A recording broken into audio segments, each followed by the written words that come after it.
Hi. Today I'm going to be speaking to you about my design process, or sharing with you about my design process, and I plan to do it in 5 minutes. So here we go.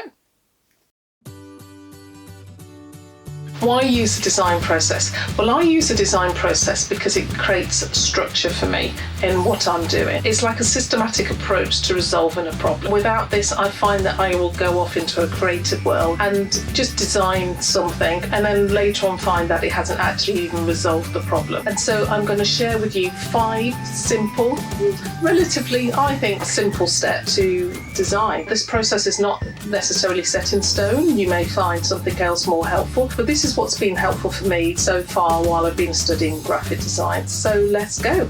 Step 1.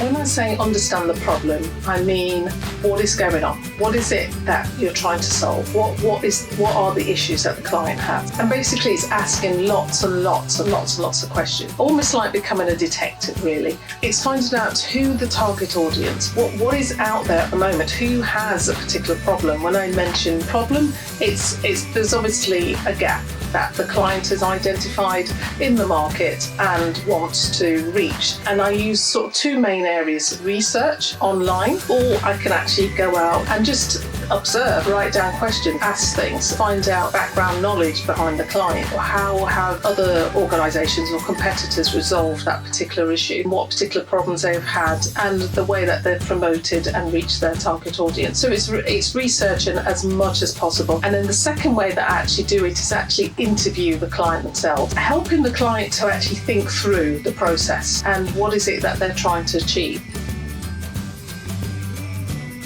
Brainstorm, or another word I call it is brain dump. So basically, like I say, I tend to go off into a creative world. My mind will be a flurry with lots of ideas, and it's great to actually put those down on paper. And I will tend to do this either through brainstorming, mind mapping, storyboarding, whatever it takes really to just get all the ideas out onto paper.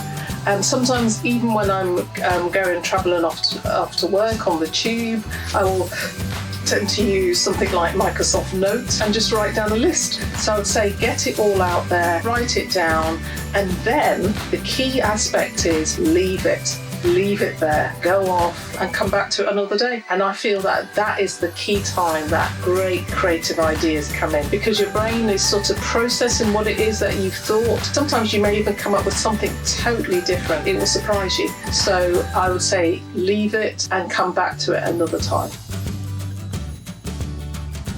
So once you've actually got all these creative ideas down, it's great to narrow them down, seeing any common themes, and I may sort of circle those and highlight them. And then I start to sketch them out, or find some visuals that represent that particular idea. If I sketch them out, I tend to digitalize them so that it's in a presentable format that can be presented to the client. Almost like a validation of your process, what it is that you're showing them. Because you've included the client in that process, it's not such a big hurdle to get over, because they recognise how you're working with them and you're passionate into wanting to help them. And so once you've done that, this is the best bit: getting feedback from the client.